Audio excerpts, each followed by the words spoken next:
Hello guys, my name is Anna and I'm a Ukrainian, and I have decided I will vlog daily from my country Ukraine since the start of this awful war with Russia. And in my videos I try to keep you updated on the things and events that we Ukrainians consider important, and I'm always glad to answer your questions and to clarify some facts from our history and culture. And very often I come across comments where you say that, do you know Ukrainians that you are superheroes? And this question makes me smile, but then it is very difficult to tell you what is it like. And definitely I'm not a superhero, but even when I think about our soldiers, when I think about people who make really tough decisions, I cannot describe what kind of feeling is that. But definitely, I often think about what heroism is. And in the books, in the movies, we often come across examples of true heroism, and this is something we learn from history.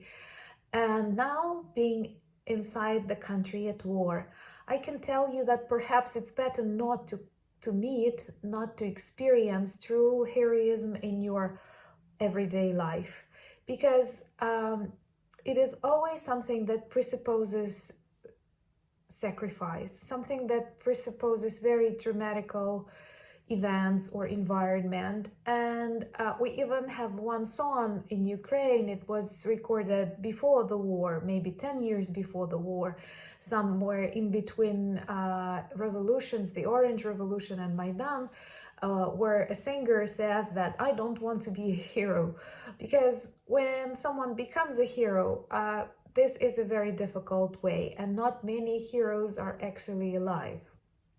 Because as long as a person is alive, he or she can always stop being a hero by doing something wrong.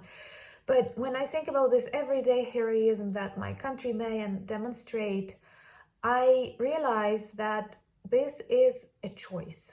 So heroism perhaps is a choice. When under very complicated circumstances, you make a decision to be the better version of yourself. When you don't analyze pros and cons, when you feel this is the way you should act and you don't have other choice, because if you do it the other way, you won't feel comfortable with yourself. And there are lots of such things, and of course, very often we associate them with the military, with the doctors, but everyday heroism is present in Ukraine too. And what actually inspired my today's conversation with you is a story of one 70-year-old lady that lived in Kyiv region, and her village was occupied by Russians, by Russian soldiers, and close to that village there were lots of various artillery weapons, also some radio location stations. So it was an important point in Russian military operation. And this lady went out for a walk every day and tried to count and to locate these Russian weapons, Russian cars, Russian stations. And she helped Ukrainian armed forces to identify the locations, and close to 100 things where Russian weapons were destroyed because of her brave walks. She called her son and told him about these locations. But after 2 weeks, Russians realized who was the one to identify their locations, and they destroyed her house and rode a tank a couple of times over the place where her house was. So she died heroically, but that is an example of a lady, and she was brave enough, like when she forgot the numbers, she would return and recount the scars and weapons and missiles, or I don't know, whatever was standing, books were standing there. And this is an example of a true heroism of a person who could have chosen a totally different behavior. Or the boy that died in Odessa during the air shelling, and he was trying to inform his neighbors who did not hear the air raids, and he was informing them that it is time to hide in the bomb shelling. Or all the soldiers who stayed in Azovstal, and we don't know what's happening right now with them. They had weeks to evacuate when it was still possible, but they decided to stay in Mariupol. They decided to protect it.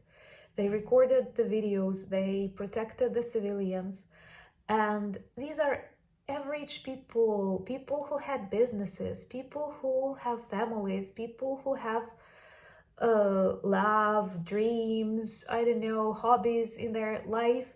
And they did not know they are heroes until they got in the situation like that. So, and you know, I have a very, like, many of you compliment my manicure, and I have a very nice girl who does that. And she says, I cannot do anything very important, but I'm staying here and I'm watching everything. I donate money and I feel like I'm a part of something big. And sometimes, even when she does her job, from time to time, she scrolls her Facebook to check. She says, I'm afraid I will miss when Putin dies. And she's a very religious person, but she says it's okay to wait for such an evil to die. And that is why I think that from one point of view, we don't feel like heroes, and we should not be treated like heroes because, like, I don't know, you always feel weird in the situation like that. But heroism is everywhere in Ukraine, in those people who try to save cats in on the mined territories, or climb the 7th floor of the building that was bombed, and like it does not have half of it, and there is a cat on the 7th floor, and people think how to get that cat. It is in the families that support each other. It is in the volunteers, and of course it is in the Ukrainian armed forces. And I do remember at the beginning of this war, many people and some intellectuals and some politicians, some spoiled politicians or some too liberal politicians were giving advice that you should surrender. Russia is very strong. And even some journalists were asking Ukrainian politicians, how many victims are you ready to accept until you surrender?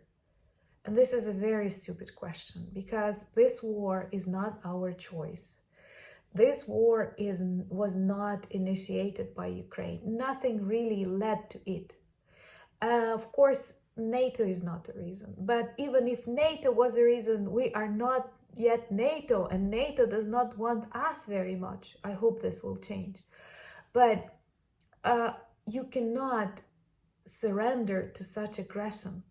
You cannot agree and give your country on a plate to a dictator, because the number of victims will grow, the number of territories occupied will grow, and the number of countries at war will grow.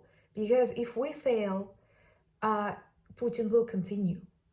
And that is why I was very, very happy to find out that after all these awful things started in my country, people are ready to stand. People are ready to oppose.